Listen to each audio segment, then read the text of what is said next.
this moves us to Hit 'Em Up. Yes. Okay. There was 2 versions of this song, I believe. Yes. Can you kind of take me through? The first version, and I always like to be clear when I touch upon these things that now I don't agree with these things. I don't agree with the lyrics. I don't agree with none of that stuff. You know what I mean? But I'm just giving you, as an interview, you asking me about it, so I'm going to answer. You know what I mean? But I don't promote this stuff anymore. But it was 2 hit 'em ups, one with all of us on it, and I think it really, you know what I mean? It wasn't really, of course, according to what Pac wanted it to be.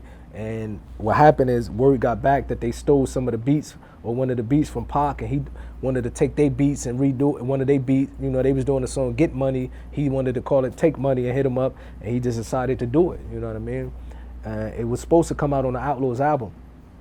It was going to be an Outlaw song, you know, so, but then I guess, you know, controversial sale. When people heard it, the record label and Suge, and it was like, no, we need to put this out right now. And that's what they decided to do. So you guys recorded this around the time that Faith came around? Yes. I guess she went back and told Biggie, we recorded the first one. And I don't know how she heard it, or rumor was that it was a song dissing them, and she went back and told them. So they did a song called, they took the beat, the original beat, Take Money, that Pac was going to do. That Take Money was the beat that Pac did the original Hit 'Em Up. Okay. You know? And he decided to come back and Take Money, sorry. They had a song called Get Money. And he did Take Money and just, you know, went crazy, lost his mind. Did Pac think Get Money was kind of like a diss towards him or about him? He just looked at it because they took the beat. So even though they wasn't saying no subliminal, you got to remember back in the day, New York rappers used to be subliminal disses. They wasn't like West Coast rappers where they just say whatever they want. You know what I mean? A lot of rappers from New York, it was all subliminal. You know, so I don't even remember the song, but Pop probably took it that there was some sneaky hits in it, you know, diss tracks towards him.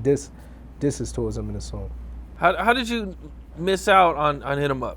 The second one we did one, and the second one I was just, like I said, I was young, 15 years old at that time, and I'm in the studio having a good time. I didn't even really think it was gonna be a hit. I didn't even want to get on the song.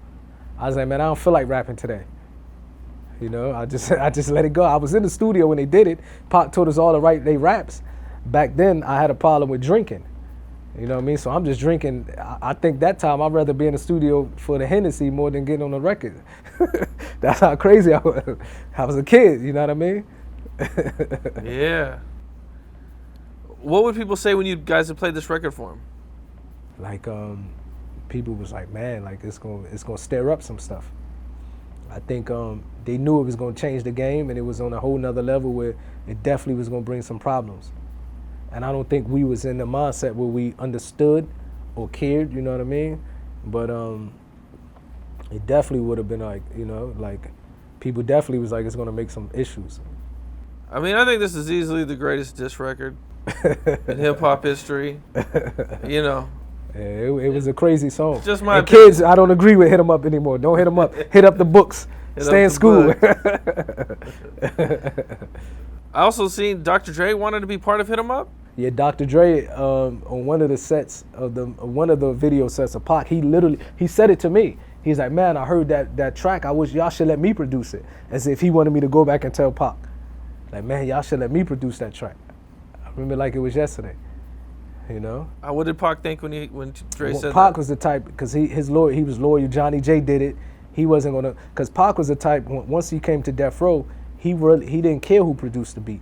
It can be a person with no name. They had a room called the Whack Room, literally, where Suge used to call these people the Whack Room. He used to send them in there and call them the Whack Room because they were whack producers. But Pac would give them a shot. He didn't really care about, I need a beat from Dre. You know what I mean? He would just, Pac would like your beat. You have no name, he would deal with you. Did you ever hang out with Tupac and Biggie together? Never, I haven't. The rest of the Outlaws, well, some of them like Castro, Edie, and Gaddafi did many times. Okay. Mm-hmm. In a live that Fat Joe was on maybe a year or two ago. Yes.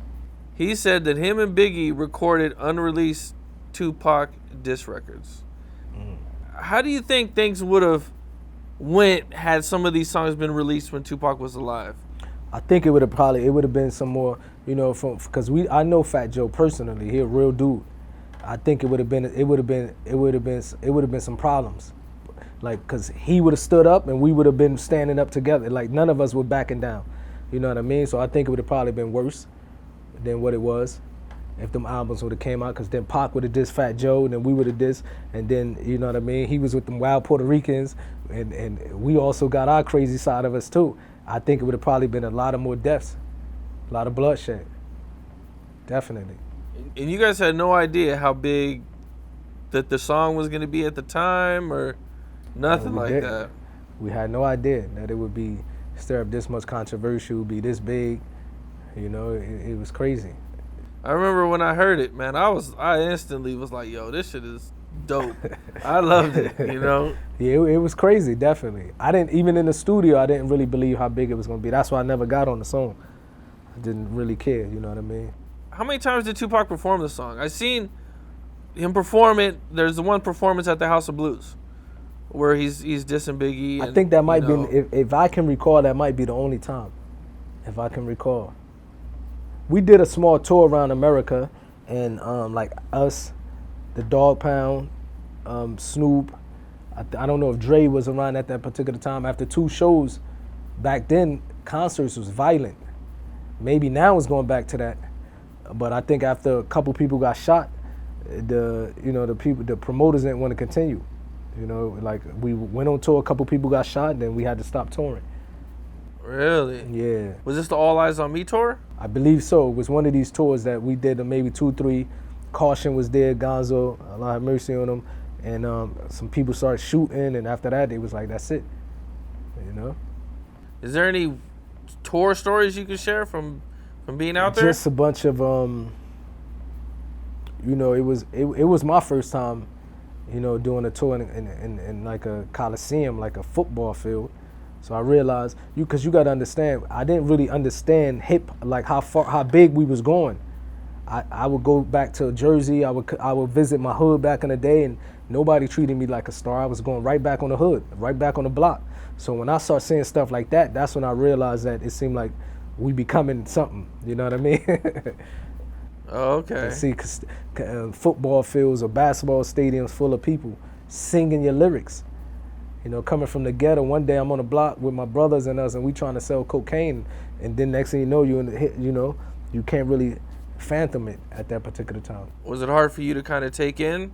I never wanted to take it in. I kept going with the flow. I never let it get to my head. Well, I just continued like it's nothing. Like, I had a side of me, and I think the rest of the Outlaws was like that. Even Pac, I don't think he realized how big he was. I think we always had something in us. Okay, it's nothing. You know what I mean?